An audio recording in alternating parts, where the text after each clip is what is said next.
Hello everybody, welcome back to the second day of Sports Pro Live Virtual. I hope you enjoyed the first day of content. We had a great day of industry leaders from across the sports ecosystem giving their insights, including the likes of Wimbledon, Real Madrid, Boston Celtics, NHL, Bundesliga, AWS and more. And guess what, we have an even more exciting, amazing content today, including, in due course, an exclusive Gary Neville fireside chat, case studies from San Francisco 49ers, Twitch, FC Barcelona, and Formula One. And we'll be having some tech showcases, including the Cleveland Cavaliers. So this two-day event promises to provide you with a world-class virtual experience to leave you feeling inspired.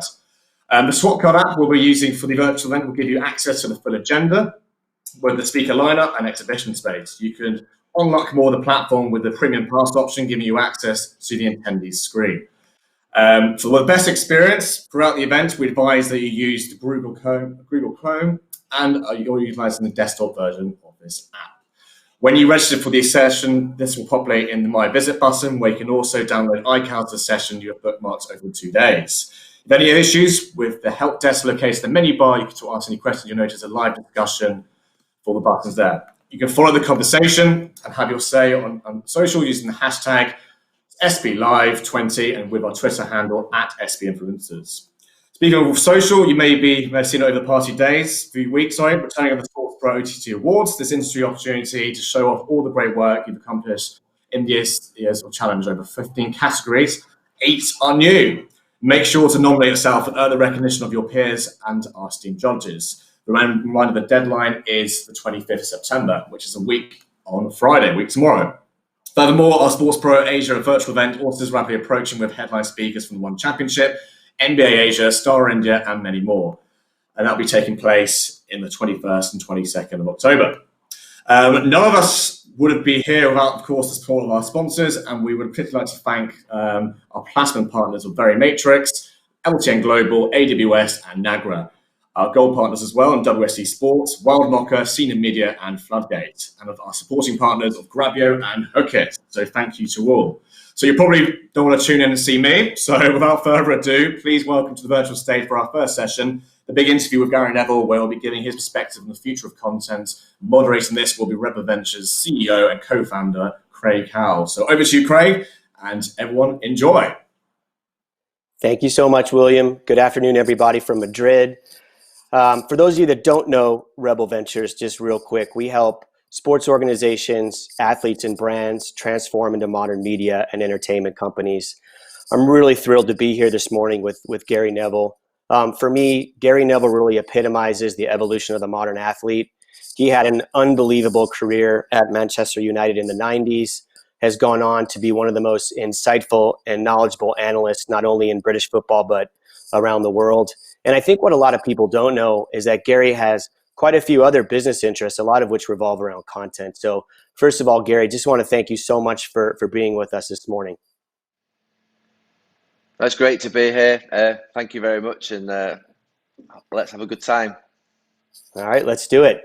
So as you know, and as the audience knows, I'm an American, and I didn't really grow up knowing anything about soccer. A lot of people have been telling me about the class of 92. Didn't really know much about that. So what I thought we could start with is, since you really helped define, and your team in the 90s helped define British culture, I was hoping maybe you could answer a few questions that will get me better educated on 90s British culture. Is that cool? Very good. It's my expertise. All right. It's a rapid fire round. So answer in as little or as much detail as you want. Oasis or Stone Roses? Stone Roses. All right. Freddie Mercury or David Bowie? Ooh, I would have said Freddie Mercury going back 10, 15 years. I was obsessed with the Live Aid concert. I thought it was the most incredible performance. But in the last few years, I've actually started listening to Bowie a lot more. The Glastonbury set that he did, I think it was 2000, 2002. I'm not sure, one of those years. I started to listen to that a lot more. So I'd probably say Bowie at the moment. Maybe the older I've got, the more moody I've become. I've got a bit more Bowie-like. All good, man. Next one is Billy Elliot or Trainspotting? Billy Elliot or Trainspotting? I'm not a great film watcher. I've not seen either of them. I'll go. I'll go Billy Elliot. Just I don't know. Is that where the kid becomes a fantastic dancer of some kind? Yeah, I'll You go for nailed it. that You because it's nailed it. about dream. All right. It's about dream. It's about dreams. Awesome. This one should be interesting. Spandau Ballet or Spice Girls? Spandau Ballet or Spice Girls? I'd have to say Spice Girls because of David and Victoria, and I was best man at the wedding, so I'd have to say the Spice Girls. Spandau Ballet, a bit of a nothing for me. I knew you'd say that. All right, last one. Man City or Liverpool? I'm just kidding. You don't have to answer that question. Neither, So, neither. diving into the real subject that we're here to talk about today is content. And one of the things that is really admirable about you is that you created content as a player in the 90s, albeit not as always on and demanding in as many formats. You create content daily and weekly as a football analyst, and of course, as a partner in Buzz 16 Productions and Salford City Football Club, you create content there as well. Do you have like one single philosophy towards content, or does it really vary based on all the different roles that you've had? I think if I look at it from a personal perspective, I'm very protective over my own content personally, and sort of the content, say for instance, of the class of '92. If we're meeting together, I think that I've seen over the last 5 or 6 years, particularly within Sky, obviously where I do most of my media work, that the drive for content is ferocious.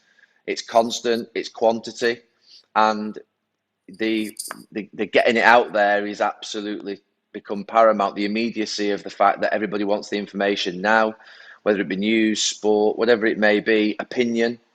I've tried to stay clear of that as much as possible. I believe that immediate opinion is never as accurate as what would be considered opinion.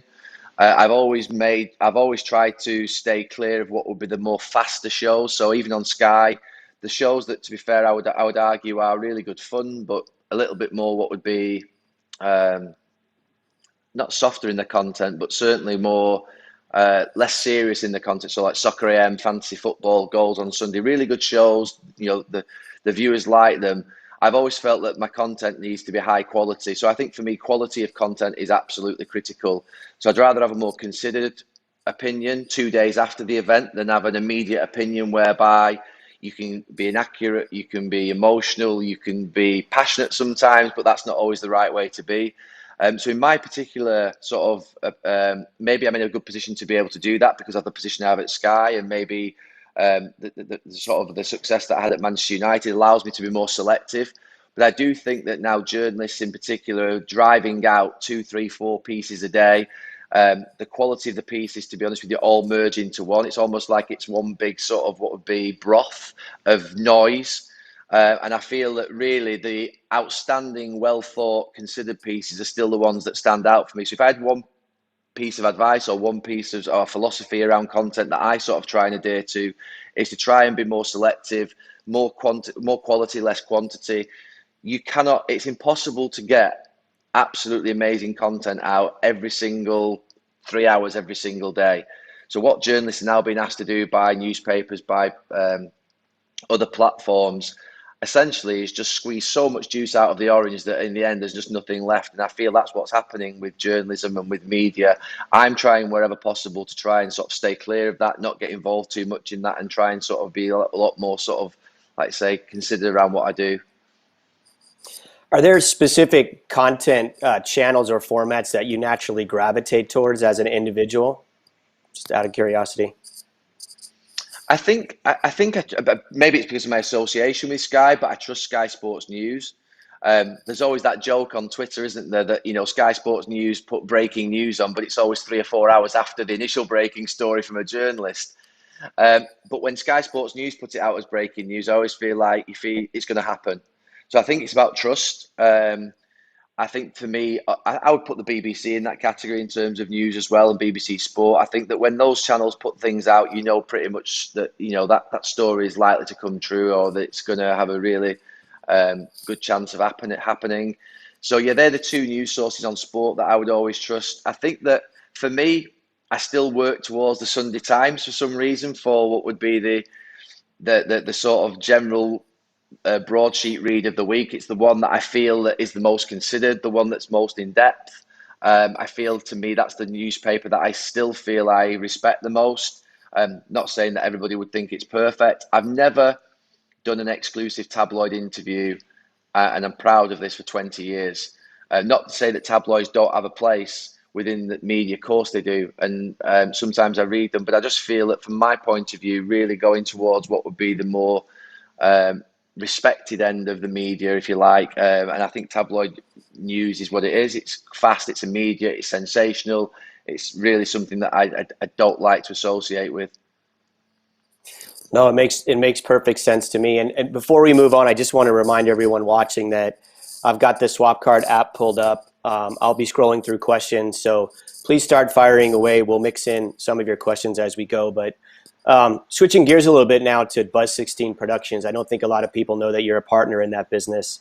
And I've gotten to know your partner, Scott Melvin, who's done award-winning work in producing football content for years.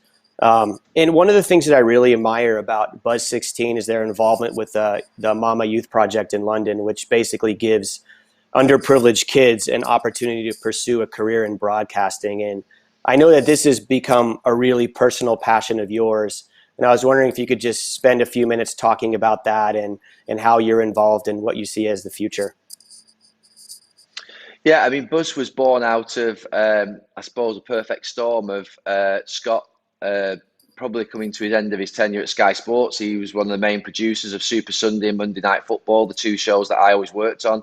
For me, still the two most prominent and best live football shows in the world. And Scott was the producer of those shows, and he was about to leave Sky. I was doing documentaries away from Sky for whether it be Salford City or other projects. And I was finding myself becoming more frustrated in respect to the fact that I was always going to have to, always having to use external production companies, and decided that because of Scott's ability to see a story, know where the story is, understand how to capture it, I think, inquisitive nature around the idea of being entrepreneurial, setting up businesses, wanting to do things, investing in startups. We came together a few years ago and decided we were going to do it ourselves, and it's gone from strength to strength. Scott's done a great job. In terms of the sort of ethos behind all our businesses, myself and the other class of 92 members, since we finished playing football, we were obviously made famous from giving people an opportunity and a chance. People from backgrounds where there is inequality, there is poverty, where you feel like you just sort of don't have any dreams, you don't have any chance when you wake up in the morning. I do believe everybody deserves a chance in life. I don't believe everybody should be given the sort of that chance is down to the individual to make it succeed. I do believe in hard work. I believe you have to get up every single day. But I do think that everybody needs a chance, someone to believe in them. And obviously the class of 92 were believed in by one of the greatest managers of all time. So we set up a university. We obviously went into the football club because of a willingness and a want to bring young players through. We obviously have done the hotels where we have youth programs. We have the Trafford Pledge, which is to try and give as much what would be back to young people in the Trafford area. And obviously with Buzz 16, again, in production, ensuring that we give opportunities to people who ordinarily wouldn't be given that opportunity. So there is that ethos, I think, that runs right the way through our businesses. I think it's our obligation of anybody who's a business owner, a CEO, COO, that to make sure that part of your existence is to inspire and to try and help other people achieve what you've achieved. No, that's phenomenal. And what blows my mind is I don't know how you have time for all this, but you're also sort of an active managing partner in Salford City Football Club. Can you talk a little bit about what made you want to get involved and how you got involved in that particular club? Yeah, myself and Ryan were on a train on the way back from London one day to Manchester. Ryan was just about to retire. I'd been retired for a couple of years. We'd obviously decided between us all that we were going to continue to partner each other and work with each other for the next 30, 40 years of our life. It was inconceivable to think that we would end our football careers, we're like brothers, and that we wouldn't do things together. And I said that most football players, when they retire, if they want to do something outside of what would be the media or coaching, they would set up a football academy. But a football academy without a first team is essentially like a creche for what would be privileged people who can afford to put their kids in soccer schools in the summer, and we didn't want to do that. We wanted to do something that was more meaningful. We wanted to do something that had an outcome with it. We then talked about not just taking over a football club, but it had to be something that resonated with us and that was authentic. And that's where Salford came in, because Ryan was born in Salford. Manchester United's training ground when we were growing up was in Salford. Paul Scholes was born in Salford, so we had this real affinity with Salford. Salford was the second largest city in England that didn't have an English league team. Obviously, a population of over 300,000 people. We felt as though it was the right type of time for us, and we went to talk to the committee members at Salford City. They were in I call it the 8th tier of English football. Had a conversation. They welcomed us through the door. They said yes to us. And it's incredible. Last night we played Everton in the EFL Trophy. It was our biggest ever game as a club, really, playing a Premier League. And those 14 members of the committee that we took the club over from 6 years ago were at the game last night on our behalf, as we always promised they would be. And so, whilst we didn't get the result we wanted, it wasn't obviously the performance maybe that we wanted. It still was a real great moment for us to be able to see our committee members who we took over the club from, who used to put their own money in to keep the club afloat every single year, be at Goodison Park last night watching their team play. It's something that ultimately I think we should be more proud of than we probably are, but we just get on with it. Well, I have no doubt that you'll change that result in the years to come. And I just, as much as you can you sort of talk about your role with the club? Are you fairly actively involved individually? I know it's hard with so many other things going on in your life, but that would just be interesting to know. I'm an interfering so-and-so. uh, so I think with Salford, it's when I think of all my businesses, whether it be the university, whether it be hospitality, development, I'm obviously not an expert in academia or hospitality or certainly development, but I've got a bias towards development and more of a knowledge about that subject. But football obviously is the one area, football aligned with business, aligned with obviously recruitment, analysis, is the area that I'm most comfortable in. So I actually most operational in that business. I don't call it a business, it's a football club, but I'm most operational within that club. The hospitality is run by obviously a team. The academic project, the university, is run by a team, and I obviously go to board meetings. I make sure I support them more on marketing, sales, and the sort of branding side and the initial concept which came from us. But on the football club, I'd probably say there's 15, 20 calls a day, 5, 6 meetings a week. I watch every single match, whether it be live or whether it be by the stream. So for me, that's the one that I'm really sort of focused on. It's the area where I feel I can give most support to. It's sometimes difficult because I'm a pundit, I'm an ex-player, I've been a coach very briefly. So you almost feel like I'm really knowledgeable about the game. I get that. I'm not hiding away from that fact, and I don't think it's bragging for me to say that. So when I watch a game of football, I can analyse it and I can know what's going on. So it's difficult sometimes to hold back when you want to feed back into the sporting director or the manager or the coaches. I do stay clear from the players. I never have contact with players about performance, and I meet with the manager maybe once every couple of weeks. There was a period where we didn't used to meet with the manager. We used to stay clear of it to sort of keep our distance because it could be a little bit overbearing. But I think now it's been decided that we would have a couple of weeks, a meeting every couple of weeks to feed back in, because I think we can challenge the manager. I think we can support him. I think we can help him. And to transfer knowledge is important. And I think we have to have an environment where people are comfortable being able to accept information from others, even if it may be critical. Well, I mean, I think you're obviously an expert in a lot of areas, and I know that you like to sort of keep an arm's length distance in certain areas, but knowing you and your passion and your vision and all the success you've had, like what's your grand ambition for the club in 5 years or 7 years? Where do you see this sort of going? Because, with you, I wouldn't be surprised if it didn't come true. No, I think that there are a number of things. One is to try and have a team that obviously plays attacking, entertaining football. That is watched by. I think we'd like to get to about 15,000 people in 4 or 5 years. We'd like our fans to be able to comfortably afford the experience. We believe in affordable football, so we've always kept our ticket prices with the lowest ticket price in the whole of the Football League, with the lowest ticket price in non-league. People would say that's because we've got wealthy owners, but we believe in it as an idea. that football should be affordable for people to go and watch. The idea that football has priced itself out of the market for people who love football is just completely wrong as far as I'm concerned. There's enough money in the game to be able to go around to ensure that children who grow up in the streets of Bury, Bolton, Manchester, Liverpool, Arsenal, Tottenham, all the great clubs, they should have the opportunity to go inside the stadium and watch their heroes play, and that's unfortunately not the case. And that's something that we feel really passionate about. We'd like to have young players from the local area, but also young players from the EU and international arena playing for our club, because I think that we should be truly open to that. We believe in, obviously, inclusion. So I want the ability to have a team that's passionate about playing for Salford City, that's grown up in the ethos of Salford City. But that will take time. You know, at this moment in time, we're still trying to get promotions. We're still trying to, I suppose, you could argue, buy our way to success, because that's where people would look at it. But we're trying to get up to a level whereby you can become relevant enough to then be able to attract the talent, to then be able to stabilise, to then be able to bring academy players through.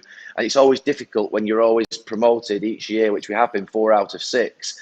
The young player you bring in at 16, when you're in non-league, all of a sudden you get to League Two and that young player isn't at the level that you need to be. So we're always a little bit behind at the moment, but we're trying to get there as much as we possibly can. We're invested in the programmes. But I think young players into our first team and playing attractive football and watched by a crowd that we've been able to afford to come and watch the game is probably a simple way of putting it. Well, I think I'm going to put my money on the Salford City class of 2023 to be the next great one. I just got to know. I mean, look, you could very easily have finished playing at Manchester United and gone to Mallorca and sat on a beach for the rest of your life. What is it that motivated you to build a second career in broadcasting and now doing all these things with Salford City and Buzz 16? Is it competition? Is it that you can't sit still? I mean, what is it that sort of keeps you going on all this stuff? There are some days when I live in Manchester City Centre. There are some days when I wish I was on that beach in Mallorca, to be honest with you.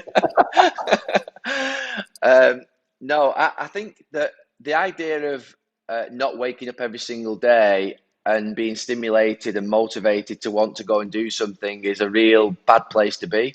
I think you have to want to try and achieve something with your life. I think we can ask for a lot of things in life. You know, we can ask that we are looked after, that we have a health system, that we're secure, that the state can provide for us. But the one thing that every single day each human being has to have has a choice to do is whether they wake up and give their all and whether they want to do their best. And that was something that was drummed into us at Manchester United. You have a simple choice. Do I want to get up this morning and fight every single minute of this day to be the best that I can be? Do I, will I never give up? And if I have a bad day, will I come back tomorrow? Will I come back the day after? So those simple principles are something that I think that if you lose that sort of what would be simple motivational elements in your life, you're really going to struggle. And I think that for me, every single day, I'm passionate about the things that I do. I love the projects that I'm involved in. I want to be part of those projects. I want to give my time to those projects. Yeah, I think I maybe have taken too much on at times, where maybe been too diverse. But that's where I think refinement comes as you get a little bit older. I'm now 45. I'm into the next 5 years of my what would be career, I feel like, towards my 50th birthday. I do feel my media commitments may just slightly just sort of refine a little bit and change. You cannot just be a pundit from the age of 35 to 50 and stay the same. It has to develop, it has to change, it has to alter. I've got a couple of projects in pipeline at the moment, which are a bit more where I want to take myself to in the next few years. I've seen everybody in the world seems to have launched a podcast. Everybody in the world seems to have launched a platform. I've not done that yet because I wanted to make sure that when I did, it was considered, it was well thought out, it was funded, it was going to be the best it could possibly be, that I could make it. And I think we're on the brink in the next few weeks of probably signing an agreement with for the next 2.5, 3 years, whereby I can do something in that arena, whereby I'll feel as though it's the right thing to do. It feels that everybody wants to sit in front of a brick wall, put some headphones on, get a microphone and do a podcast. Whereas I think that the race to get in there quickly, yes, I get that, but I think there's also been a race to get in there at the expense of maybe what would be quality. So I just want to make sure that when I do enter into different spaces that I've given myself the best chance of succeeding. That's not to say it will succeed. That was a phenomenal tease of whatever's coming up in the next couple of weeks. We'll look forward to that. I mean, look, you attack every day. I think it's probably been drilled into you from having your own forms of leadership. What do you actually do to relax? I mean, are you the kind of guy that like jumps out of bed at 7 a.m. is like, let's go, let's get it, and then you hit the pillow at like 11 exhausted? How do you sort of balance all your intense work schedule and your personal life? Are do you do a lot of different things to take it easy? Did you say hit the pillow at 11 at night then? I'm in bed at Yeah. 9:30, a quarter to 10 every single night. I'm done. I'm out of there. But but I always have been. Even when as a football player, I was always up at sort of between 5 and 6. Still to this day, most days will be up between 5 and 6 o'clock. Not necessarily up as in going sort of out to work or anything like that. Usually, what I will do in the morning is review the news, review the sports news, make sure I've caught up with everything. Make sure I've looked at my emails, looked at messages, and made sure I've sort of tried to do as much as I can in that. I used to be better at it. I've rejected a little bit in the last couple of years the pressure of communication through email, through WhatsApp. So I've removed myself from WhatsApp. I came off email 8 months ago, even though I've sort of drip fed back onto it a little bit during lockdown. I feel as though there is a pressure all the time to reply to emails, to reply to WhatsApps, people seeing that you're online.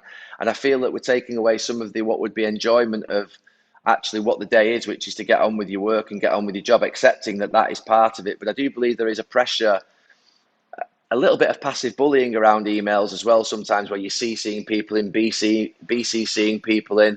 It's a form of communication I've tried to sort of reduce because I think it's better to sit down with people. I think Zoom, to be honest with you, and the other forms of communication that where you can see people's faces is far better.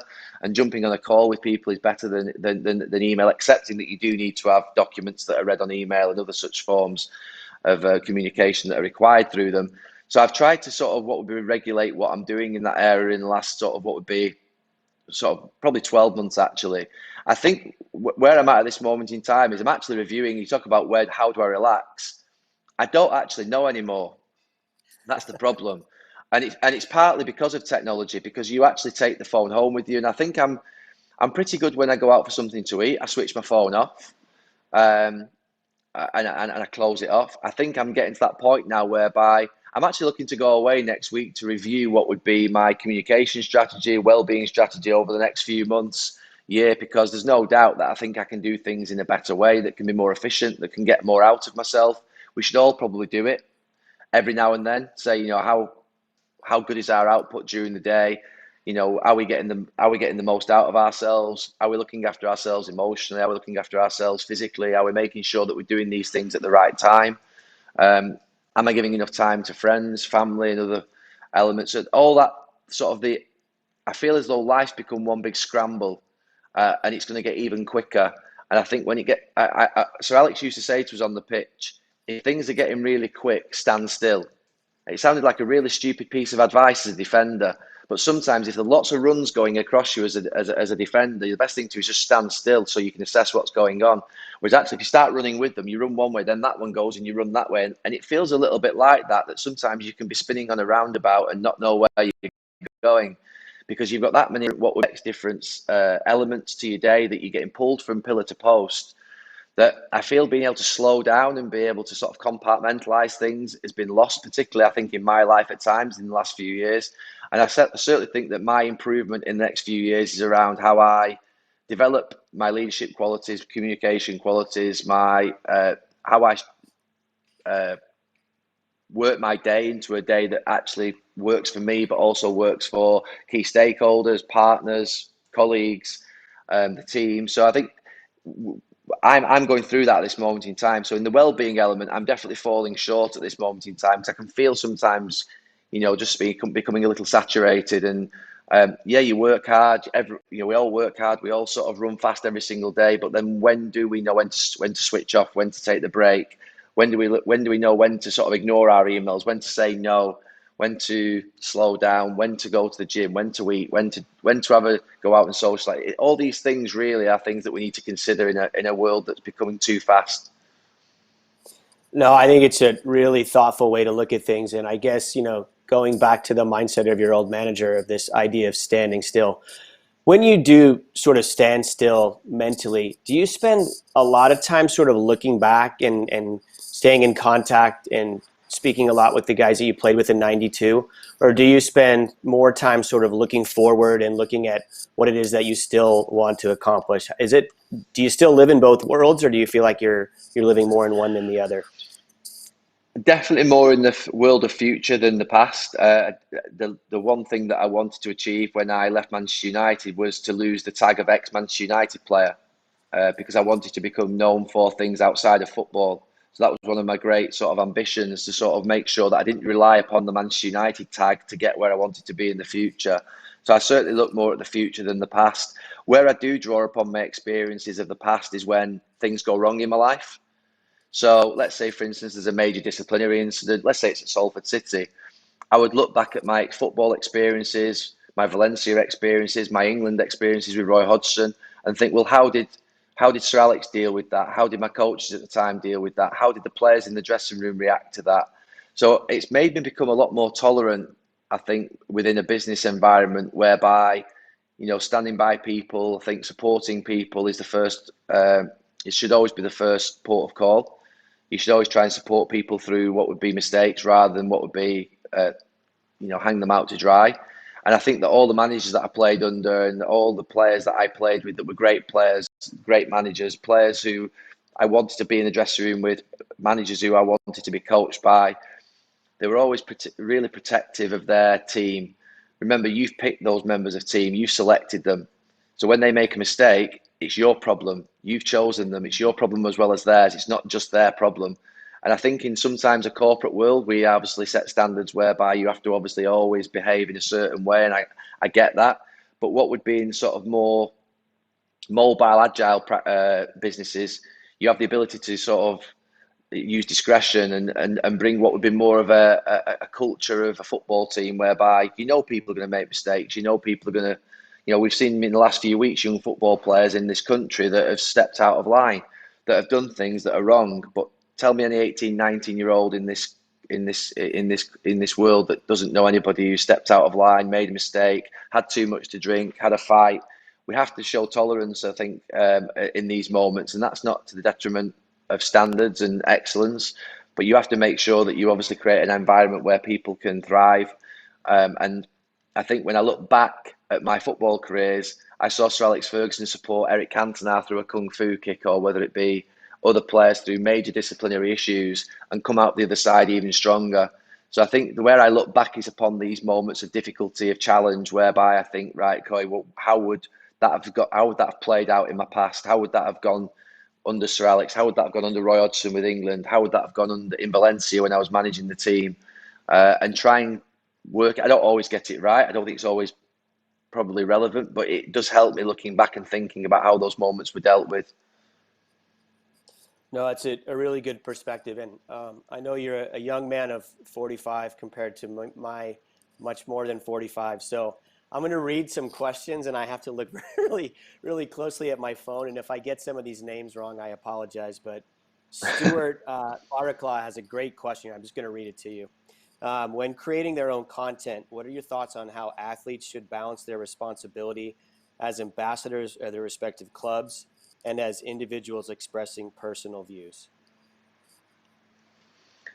It's an interesting question, that, because we demand that young players, they're more forthright in interviews. They come out and are more accepting of doing interviews, that they demonstrate leadership skills, leadership characteristics. We always sort of accuse young people these days of not having the leadership skills of people of our era. I hear it said quite a lot. They don't make them like they used to.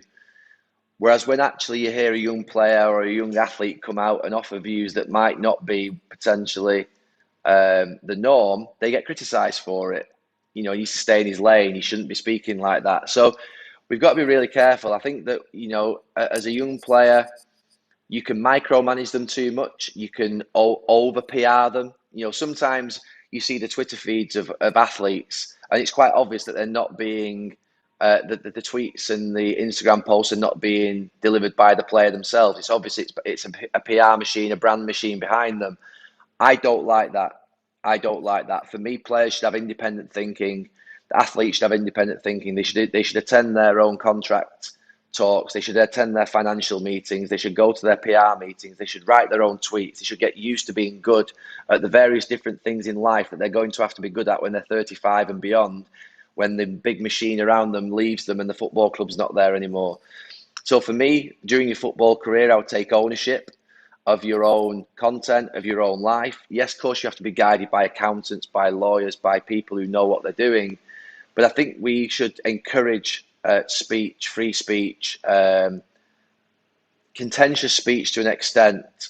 You know, the most interesting interviews that you'll ever hear are by athletes who've got a personality and a character that maybe make you think something different, that maybe you don't always agree with. So I think we shouldn't punish, we shouldn't hold it against players when they are different than what would be, you know, how many interviews do you see after a football match where you get the same old stuff being spouted out? Oh, we were unlucky today, we kept a clean sheet, we did this. You know, when someone comes out and says, look, I was appalling today, I was nowhere near good enough, I should have dealt with this, he made a mistake. It's like, oh, he's gone rogue. But he's not gone rogue, he's just speaking the truth. He's talking about what would go on in the dressing room in public. So there's a sort of a balance between going rogue, and there's a balance between being too what would be pure and not offering anything. And I think that's where I've tried to put my analysis over the last 10 years. You can't just, you have to criticize at times. You have to demonstrate passion. You have to have a rant at times. But sometimes you have to be considered. You have to show tolerance. And it's that balance of making sure that you're always honest with it. People know sometimes you can't say everything you want to say. People accept that. But you have to say something. You have to say something. And the one thing that Scott taught me very early on at Sky, and it's something that was taught to me in England when I was doing the interviews, is what's your headline going to be? Know what your headline is going to be before you go into a show, before you go into an interview. You create that headline, give it to them. The best managers, Jose Mourinho, Alex Ferguson, they know their headline before they walk into a press conference. And they'll distract you sometimes away from what actually is the real story to a headline that might not be the story, but they've pushed you there. And it's a real good quality. Sometimes before like a Super Sunday or a Monday Night Football, I know what my headline's going to be. I know what what would be the transferable information that's going to make it on Twitter, on social media. We've learned what we can sort of succeed with and what we won't succeed with. You cannot, everything you say can't be a headline, but you've got to know where you're going with the outcome of an interview or with the outcome of a show before you go into it. Wow. Listen, I think you've been so introspective and insightful. I want to end on just one last question. Obviously, the last several months have been really difficult for all of us trying to balance work and working from home and family. And is there one theme or mantra that you've sort of operated under, kind of navigating through your work and personal life in the world of COVID? I think the first thing that we did, we reacted to it with our businesses. We put our hotels up for the NHS workers, both hotel football and the stock exchange. We put support packages in place financially for all our staff. So the first thing we did was almost with defensive measures. But going on to say, for instance, Sky, myself, Kelly Cates, and Jamie Carragher, we offered to do basically a morning breakfast show by Zoom. We're actually using the technology that we're using on this call here. And we did 3 shows a week. And the first thing was to do was, look, let's keep going.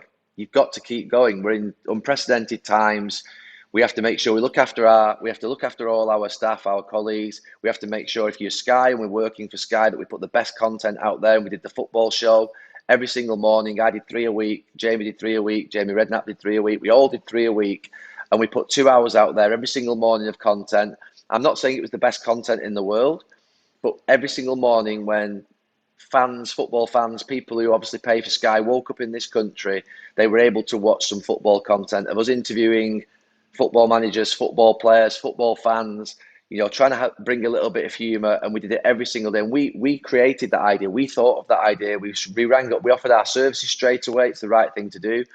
And I think the main thing is that you've got to somehow try and keep going. I've just had a meeting this morning on the hotels. We're at 25, 30% occupancy. We'd ordinarily be at 80%.